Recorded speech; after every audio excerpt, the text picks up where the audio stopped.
സ്ത്രീധന മരണവുമായി ബന്ധപ്പെട്ട ഭാരതീയ ന്യായ സംഹിതയിലെ സെക്ഷൻ ഏതാണ്? Section 80, section 81, section 82, section 84. നിങ്ങളുടെ ഉത്തരം എഴുതുക. അതിനുശേഷം ശരിയുത്തരം പറയാം. ശരിയുത്തരം സെക്ഷൻ 80. അടുത്ത ചോദ്യം. ഭാരതീയ ന്യായ സംഹിത പ്രകാരം കുട്ടി എന്നു പറയുന്നത് എത്ര വയസ്സിൽ താഴെയുള്ള വ്യക്തിയാണ്?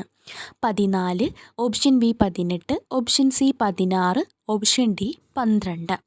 ഭാരതീയ ന്യായ സംഹിത പ്രകാരം കുട്ടി എന്ന് പറയുന്നത് എത്ര വയസ്സിൽ താഴെയുള്ള വ്യക്തിയാണ്? നിങ്ങളുടെ ഉത്തരം രേഖപ്പെടുത്തുക. അതിനുശേഷം ശരിയായ ഉത്തരം പറയാം. ശരിയായ ഉത്തരം 18. സെക്ഷൻ 2(3) കുട്ടി എന്നതിൻ്റെ നിർവചനത്തെക്കുറിച്ച് പറയുന്നത്. 18 വയസ്സിൽ താഴെയുള്ള വ്യക്തിയാണ് കുട്ടി. കൊലപാതകവുമായി ബന്ധപ്പെട്ട BNSലെ section option A 100, option B 101, option C 102, option D 103. ശരി ഉത്തരം മാർക്ക് ചെയ്യുക. കൊലപാതകവുമായി ബന്ധപ്പെട്ട BNSലെ സെക്ഷൻ ഏതാണ്? ശരിയായ ഉത്തരം സെക്ഷൻ 101 കൊലപാതകവുമായി ബന്ധപ്പെട്ട സെക്ഷൻ. അടുത്ത ചോദ്യം. കഠിനമായ ദേഹോപദ്രവത്തെക്കുറിച്ച് പറയുന്ന BNS section option A 114, option B 115, option C 116, option D 117. കഠിനമായ ദേഹോപദ്രവത്തെക്കുറിച്ച് പറയുന്ന ഭാരതീയ ന്യായ സംഹിതയിലെ സെക്ഷൻ ഏത്? ശരി ഉത്തരം 116 കഠിനമായ ദേഹോപദ്രവത്തെക്കുറിച്ച് പറയുന്നത്. പുരുഷത്വം ഇല്ലാതാക്കുന്നത്, കാഴ്ചശക്തി ഇല്ലാതാക്കുന്നത്, ചെവിയുടെ കേൾവിശക്തി ഇല്ലാതാക്കുന്നത്, എല്ലിൻ്റെയോ പല്ലിൻ്റെയോ ഒടിവോ ചതവോ ഒക്കെ കഠിനമായ അടുത്ത ചോദ്യം. BNS നിലവിൽ വന്നതെന്ന്? 2023 ജൂലൈ 1, 2024 ജൂലൈ 1, 2023 ജനുവരി 1, 2024 ജനുവരി 1.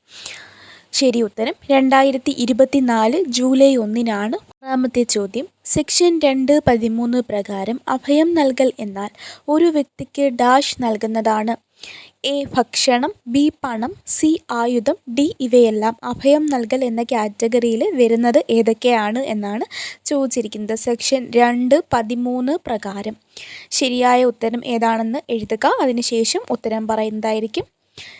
ഇവയെല്ലാം എന്ന ഉത്തരമാണ് ശരി. സെക്ഷൻ 2(13) പ്രകാരം ഭക്ഷണവും പണവും ആയുധങ്ങൾ നൽകുന്ന ഇതെല്ലാം തന്നെ അഭയം നൽകൽ എന്ന കാറ്റഗറിയിൽ വരുന്നതാണ്. ഭാരതീയ ന്യായ സംഹിതയിലെ സെക്ഷൻ 2(13) ആണ് എന്നും ഓർത്തിരിക്കുക. ഏഴാമത്തെ ചോദ്യം. ബലാത്സംഗവുമായി ബന്ധപ്പെട്ട BNSലെ സെക്ഷൻ ഏതാണ്?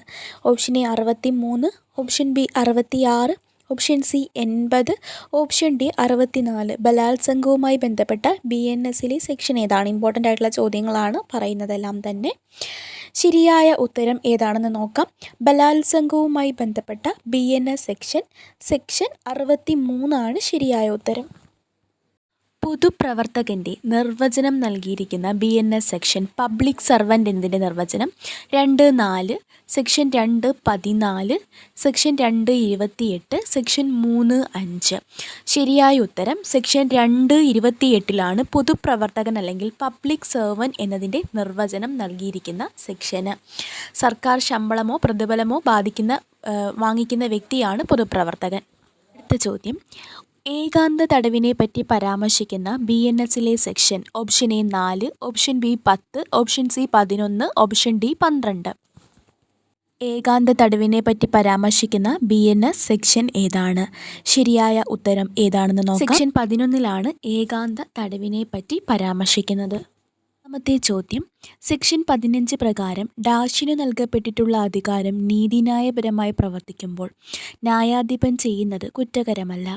ഓപ്ഷൻ എ കോടതി, option B police, option C judge, option D ഇവയൊന്നുമല്ല.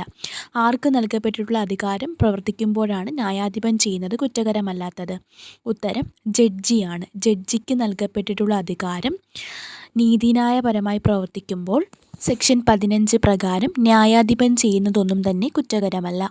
അപ്പോൾ ഇത്രയും 10 ചോദ്യങ്ങളാണ് നമ്മൾ BNSൻ്റെ മോക്ക് ടെസ്റ്റിൽ നിന്നും ഉൾപ്പെടുത്തിയിരിക്കുന്നത്. 10 ചോദ്യങ്ങളും അറ്റൻഡ് ചെയ്തിട്ട് നിങ്ങൾക്ക് എത്ര മാർക്ക് കിട്ടിയെന്ന് കമൻറ്റ് ചെയ്യുക.